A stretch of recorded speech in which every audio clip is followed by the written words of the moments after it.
तमिळनाडूचे नवनियुक्त मुख्यमंत्री आणि साऊथचा सुपरस्टार थलपती विजय यांनी मुख्यमंत्री पदाची सूत्र हाती घेताच थेट दिल्लीला ललकारलंय।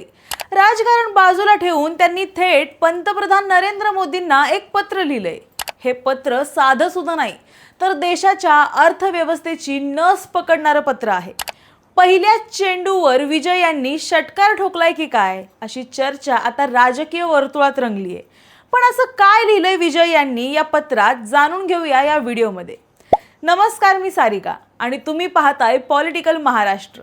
कापूस, ज्याला आपण पांढरं सोनं म्हणतो, याच कापसावरून आता तमिळनाडू आणि केंद्र सरकार आमने सामने येण्याची शक्यता आहे।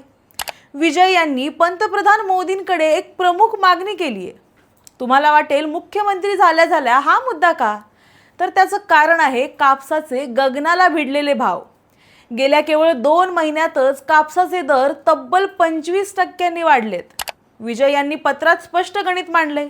कापूस महागला की धागा महागतो, धागा महागला की कापड महाग होतं आणि शेवटी याचा फटका बसतो तो तुमच्या आमच्यासारख्या सामान्य ग्राहकाला।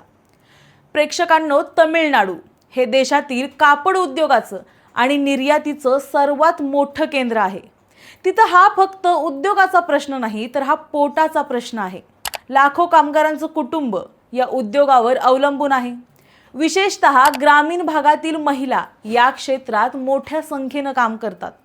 विजय यांनी नेमका हाच इमोशनल आणि प्रॅक्टिकल मुद्दा पकडलाय। देशांतर्गत कापूस उत्पादन कमी आहे, बाजारात साठेबाजी वाढली आहे आणि अशातच जर बाहेरून कापूस मागवायचा असेल तर त्यावर 11% ड्युटी लागते। मग आपला भारतीय माल जागतिक बाजारात टिकणार कसा?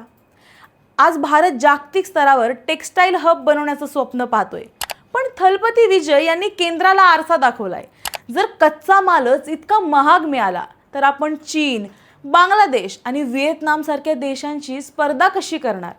काही विरोधक म्हणतील विजय मुख्यमंत्री झाले आणि लगेचच मोदींना पत्र लिहून प्रसिद्धी मिळवतायत, पण वास्तव वेगळं आहे। हे त्यांचं मुख्यमंत्री म्हणून पहिलं अधिकृत पत्र आहे आणि पहिल्याच पत्रात त्यांनी स्वतःच्याच राज्याच्या उद्योगासाठी आणि पर्यायानं देशाच्या अर्थव्यवस्थेसाठी आवाज उठवून आपली विजनरी प्रतिमा सिद्ध केली आहे। राजकारण आपल्या जागी, पण जेव्हा विषय रोजगाराचा आणि सामान्य माणसाच्या खिशाचा येतो तेव्हा अशा प्रकारचं धाडस गरजेचं असतं। विजय यांनी आपली चाल खेळली आहे। आता चेंडू केंद्र सरकारच्या कोर्टात आहे। काय वाटतं तुम्हाला? कापसावरचा 11% आयात शुल्क हटवलं पाहिजे का?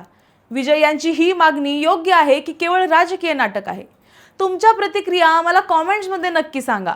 व्हिडिओ आवडला असेल तर लाईक करा, शेअर करा आणि अशाच सडेतोड विश्लेषणासाठी पॉलिटिकल महाराष्ट्रला फॉलो करायला विसरू नका।